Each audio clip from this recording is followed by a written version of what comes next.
Estaba en los 60. Ok. Y estar en los 60 en ese tiempo... No, o sea, no era todo el mundo el que llegaba a quitar los 60, porque el exilio había destrozado un montón de gente.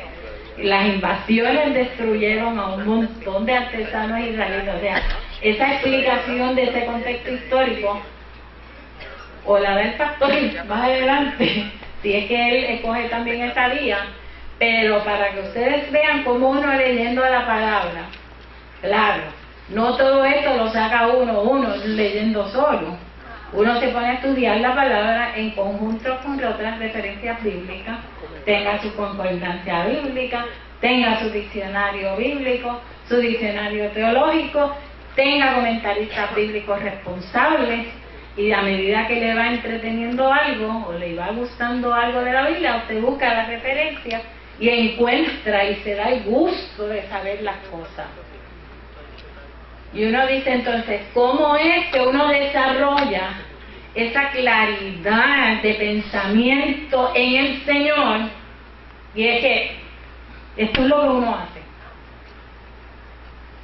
¿Por qué? Porque es bien importante que la educación cristiana, y por eso otro anuncio, y es que estamos enfatizando la escuela bíblica los viernes.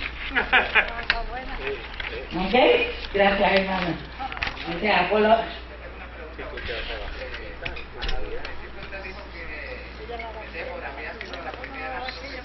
que se menciona en la Biblia. ¿Como mujer o en general? Bueno, en general es la primera, como mujer y como profetisa. Porque empieza en los libros de los jueces. No quiere decir que no existieran antes. Por eso, porque el mismo Dios en la Biblia, de Deuteronomio 18 y 34, nos dice que Moisés fue el profeta de Dios. ¿Cómo clasificamos entonces a Moisés? Es que no tenemos, o sea, acuérdense que estamos hablando de la institución del profetismo, e inclusive a Moisés se considera como profeta, pero hay unas distinciones en sus ministerios, que fue la que hicimos, que no es que excluimos a Moisés como profeta, ¿okay? Es que estaba haciendo unas funciones distintas. Su relación con Dios era como si yo estuviera hablando con David, ¿entiendes? Ya cuando empieza a verse, empezar la importancia de los profetas como tales, en la extensión y la descripción de lo que hemos dicho que es el profetismo en Israel, pues ya vemos que cuando empiezan los jueces, la figura de los jueces, empieza a enraizarse también el profetismo, no del líder como tal, que tenía una relación, los patriarcas, Noé, Abraham, ¿ok? Porque si fuera así, estaríamos hablando de Abraham el profeta también, porque Abraham también recibió un mandato de parte de Dios.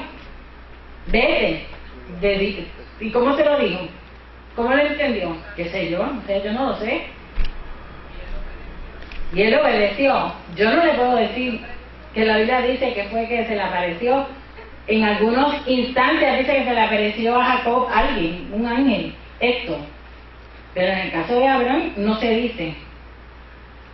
Dice que él recibió el llamado y arrancó. Era una tribu, un clan.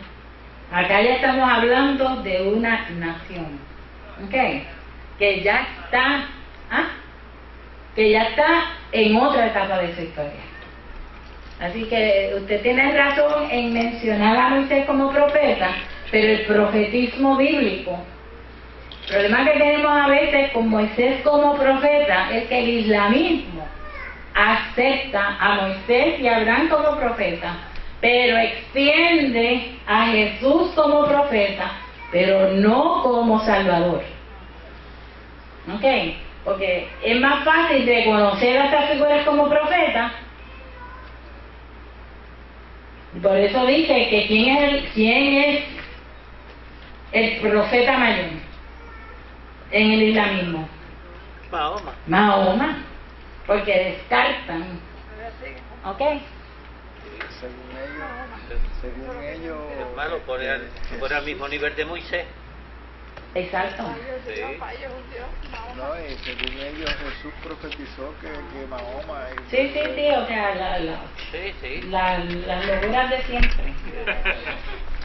Así que damos gracias. Cuando usted habla de las tres divisiones del libro de Isaías, Ajá. yo lo he leído varias veces, en muchísimas cosas. El libro comienza haciendo una introducción sobre el pecado. Habla de los pecados, incluso en una parte dice que si el Señor no hubiera dejado una porción de Sodoma, seríamos como Gomorra. Bueno, Ahí comienza, ese es el versículo 1, capítulo 1, 9, en donde dice, si Jehová de los ejércitos no nos hubiese dejado un pequeño resto, como Sodoma fuéramos y semejante a Gomorra. Entonces comienza hablando de los pecados. Posteriormente, en la otra parte, es que empieza a hablar del Mesías, de la venida del Mesías. Y termina hablando de la toma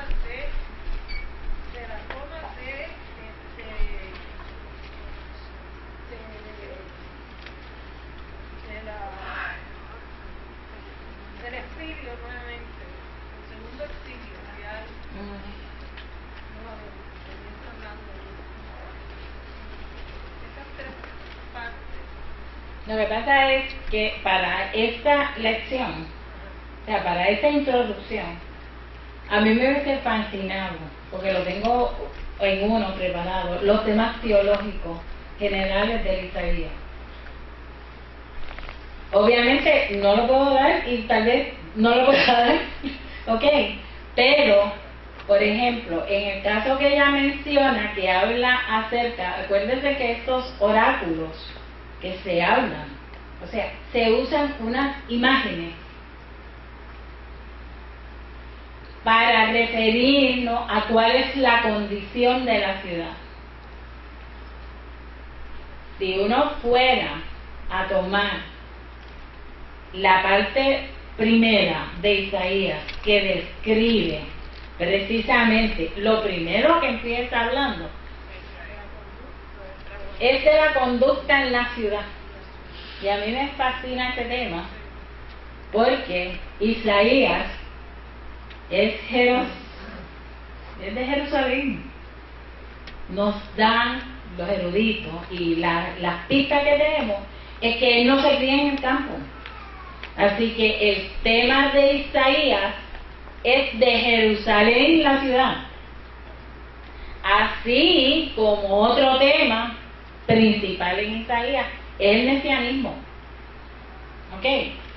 Cuando usted habla, ese capítulo que yo les referí, de que herido fue por nuestras rebeliones, o sea, usted, que son los famosos cánticos del siervo, porque son unos cánticos, en términos de género literario, son unos cánticos, y hay unos estudios especializados en eso, acerca del sufrimiento y de los cánticos acerca del siervo. O sea, no hay nada en contradicción. ¿Por qué? Porque el mismo Isaías escribiendo se refiere al príncipe de paz. Y si usted busca en clave de paz a Isaías, empieza en el capítulo 1 y termina, ¿ok? Este tema solamente. Lo que pasa es que a mí obviamente no me da el tiempo para entrar en toda esa temática, El libro tiene muchos porque el libro tiene muchos temas teológicos importantes. Yo infiero que el pastor, pues como él sigue una temática y sigue algunos ejemplos o sigue algunas líneas, pues lo hará. Habrá oportunidad quizás en el transcurso de entrar en esos temas específicos, porque precisamente, o sea, si estamos hablando de mesianismo, en el llamamiento de Isaías se reconoce que él es hombre pecador y estamos hablando de pecado. ¿Ok? ¿Cómo se ve en todo el libro? Obviamente yo no lo puedo traer aquí por el tiempo y porque no puedo. ¿Ok? Porque no nos da el tiempo. Pero por lo menos, mi intención, y yo creo que esto lo ayude en alguna forma a entender a todos los profetas. Porque esto que estamos dando se aplica desde Isaías hasta Zacarías. Cada libro va a tener un tema, un momento histórico, va a tener un autor diferente, pero todos están enlazados por la misma revelación de Dios. Y vamos a ver a Joel hablando de qué, del avivamiento. ¿Y cómo se ve ese avivamiento? En los postreros días. ¿Cómo se ve, cómo describe Joel ese avivamiento? Los jóvenes verán visiones. Los ancianos soñarán sueños. ¿Ok? Como el profetismo bíblico no es algo aislado del Nuevo Testamento. ¿Ok? No es que nosotros miramos la Biblia desde el Antiguo Testamento, porque nosotros no estudiamos la Biblia desde el Antiguo Testamento. Nosotros estudiamos la Biblia centrados en Jesús. ¿Okay? Somos cristocéntricos. Pero lo que tenemos acá como cristocéntrico tiene sus raíces en muchos años de experiencia religiosa. Así que yo, a las 9:30 tengo que terminar. Le damos las gracias por haberme escuchado.